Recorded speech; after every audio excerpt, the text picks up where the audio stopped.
Time now for the NFL Power Rankings presented by StubHub, the leading ticket marketplace for buying and selling tickets online. Shorthanded Packers went into Arizona, beat the Cardinals to hand them their first loss of the season. This was a battle of 1 and 2 teams in senior NFL writer Pete Prisco's Power Rankings. Taking a look at the list heading into Week 8, again 1 and 2, Packers and Cardinals. Now the surprise was out in Cincy. The Bengals moving into the top 10 thanks to a big win over the Ravens, and all they had to do was beat the lowly Jets in Jersey. More on that in a second, but back to that battle in the desert between Prisco's 1 and 2. Green Bay was banged up without several players, including Davante Adams. All Aaron Rodgers did was lean on Aaron Jones in the run game, as well as find Mr. Randall Cobb for a couple scores like it was 2014. Pack win 24-21. Kyler Murray throwing a late interception for the Redbirds. So we knew Green Bay would be the new king atop the rankings. The question is how far Arizona would fall. Cardinals go down to 4. Pete monitoring how Murray's doing after getting hit a ton in that game. Bengals not only did not cover the 11.5, they lost to the Jets, so their time in Pete Prisco's top 10 short-lived. They drop out of this list at 11. And we will have to talk about Tennessee, number 5 at the moment, but devastating news with a long-term injury to Derrick Henry and that bad foot. All right, time to bring in our analyst, Pete Prisco, to go over his list. So again, Pete, Packers are up to number 1. We know about the offense, but you're looking at the other side of the ball from this past week. Yeah, and it's not just the other side of the ball, it's the way they played offense. And the two things that you don't traditionally come to expect from an Aaron Rodgers Packers team is running the football when teams are playing off and running it successfully, which they did against the Cardinals, and also playing good defense. And they're getting better on defense. They're getting guys back healthier, and that's going to show up as they move throughout the season. And we know they are defined by what they can do on defense. Over the years, everybody always likes to pin it on Aaron Rodgers, why he hasn't been to and won more than one Super Bowl. But the reality is it's always because of the defense. And I think this year's defense is better. They're playing a different style. I think it suits them better, which is why I think they're up to number 1 in my power rankings. And we always know, by the way, that Aaron Rodgers has it in the back of his pocket. Once he gets Davante Adams and gang back, they're going to still be able to throw the football as well as anybody. All right, it'll be Green Bay at Kansas City this Sunday. The Chiefs coming in at 12 with that 3-point win over the Giants on Monday night. Rams move up 1 spot to number 2. And Pete, it seems like Les Snead pulls this thing off every year. Trades, even in the summer, before the deadline. What does Von Miller do to this defense now, and how do you view the Rams at the moment? Yeah, I've known Les Snead for a long time, ever since he used to go pick up Andre Rison when he was in the Jaguars scouting office as an intern. And Les Snead's philosophy is simple. I'm going for it. And you got to give him credit for that. Sometimes you sit around and you say, we're close, let's stay around, we'll stay status quo. But they're going for it. This is an opportunity to win a Super Bowl. They're one of the best teams in the league. Some people will say they are the best team in the league. And they have stars on the roster. And you win with stars. You have to, obviously you have to be able to fill in the holes around them. And he's done a great job of that, finding guys in the later rounds. So they're going for it, but you better win it this year. I mean, that's all I have to say. The Rams better win the Super Bowl this year because they are indeed going for it. So we're going to get Rams and Packers in about 3 or 4 weeks. How close or how far is the difference here with the acquisition at the trade deadline?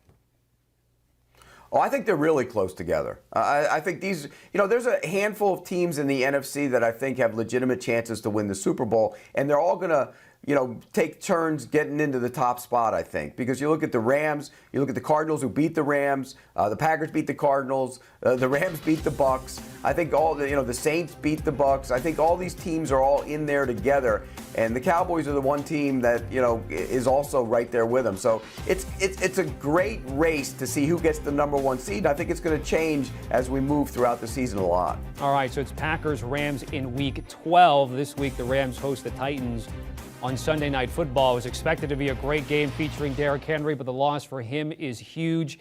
They do sit at number 5, but what concerns do you have for them, Pete? Well, there's a lot of concerns because you defend them differently when you don't have Derrick Henry on the field. And everybody brings the 8th man down. You have to stop Derrick Henry. You have to be able to, slow their run game and then put the, pressure on the passing game. Well, now the pressure's on the passing game from the word get-go. And can Ryan Tannehill handle it? They're going to play off coverage now, which means you need Julio Jones back. You have to have 2 weapons on the outside to kind of attack that. He hasn't been healthy all year, but they need him back to go with A.J. Brown. it puts a different dynamic to the way you defend them. You don't have to worry about, Derrick Henry with 4, and then 54. Adrian Peterson isn't that guy. He's not going to give you that. I wouldn't have signed him. I would have gotten younger at that position. So it changes the dynamic of their team. But I look at their schedule, and they have essentially a 4-game lead in the division.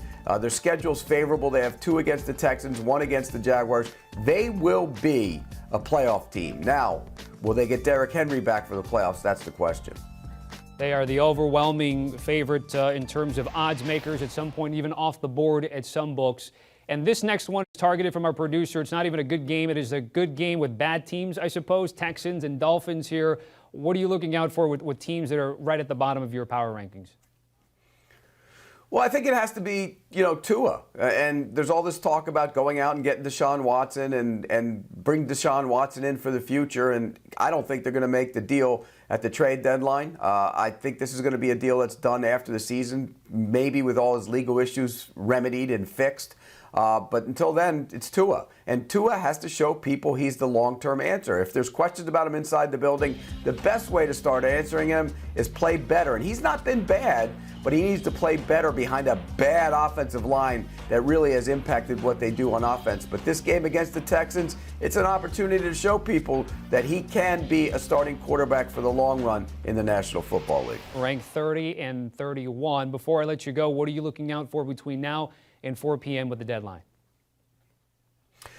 I just think it's going to be not nearly as active as we expect it to be. I don't think Watson's getting moved. That's my personal opinion. I just don't think you can sell that to your fan base right now as much as you would like to see him as a starting quarterback somewhere. It's a hard sell, and you don't want to give up picks with that risk. So I think he gets done later in March.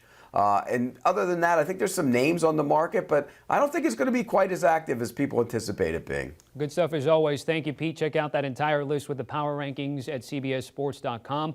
Want to let you know a little bit more about football, of course, and other things, all things covered. Patrick Peterson and Bryant McFadden. Latest episode last week dropped was Adam Thielen, fellow Vikings player, talking about his experience, his rise, the great receivers that he's played with as well. Make sure you download and follow our guy, 2-time Super Bowl champ, Bryant McFadden, and Patrick Peterson, all things covered. Want a sports network that delivers everything that matters about the game? The highlights, the picks, the instant analysis. No yelling, no fake debates, no politics. Hit the subscribe button and never miss a moment.